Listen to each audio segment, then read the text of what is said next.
বচাগঞ্জে চেয়ারম্যানের বাসায় দুর্ধর্ষ চুরি। দিনাজপুরের বচাগঞ্জ উপজেলার ৪ নং আটগাঁ ইউনিয়ন পরিষদের চেয়ারম্যান মোহাম্মদ নুরুন নবী চৌধুরী জামান এর শেতাবগঞ্জ পৌর শহরের বাসায় ২০ নভেম্বর বুধবার দিবাগত রাতে দুর্ধর্ষ চুরির ঘটনা ঘটেছে। ঘটনাস্থল পরিদর্শন করেছে থানা পুলিশ। নুরুন নবী চৌধুরী জামানের স্ত্রী মোসাম্মদ মাহমুদা চৌধুরী শিউলি ঘটনা বিবরণে বলেছেন, এ সময় আমরা বাসায় ছিলাম না, তবে পাহারাদার ছিল। ঘটনার বিষয় জানতে পেরে আমি এসেছি। স্বর্ণের ৬-৭ ভরি হবে আর রূপার ২০ ভরির উপর হবে, ২০-২৫ ভরি হবে। হ্যাঁ, অনুমান।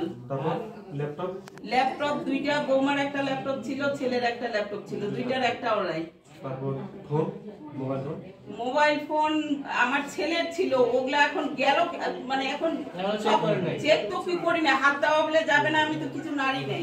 ল্যাপটপ, আচ্ছা ঠিক আছে। আর হচ্ছে টাকা পয়সার পরিমাণ তো টাকা পয়সা ছিল না, যেটা ছিল না ভাবি পাসপোর্ট আর আপনাদের আইডি কার্ড। পাসপোর্ট নাই, পাসপোর্ট নাই। এখন জমির দলিল কবুলটা কি আছে আমি বলতে পারতেছি না। আমি সকালে আসছি ভাই। গ্রাম ওই ফাদরার নাম জিনগাঁও দৌলা জিনগাঁও। এটা কয় নম্বর ওয়ার্ড? এটাতে ৪ নম্বর মুর্শিদহাট ইউনিয়ন পরিষদ।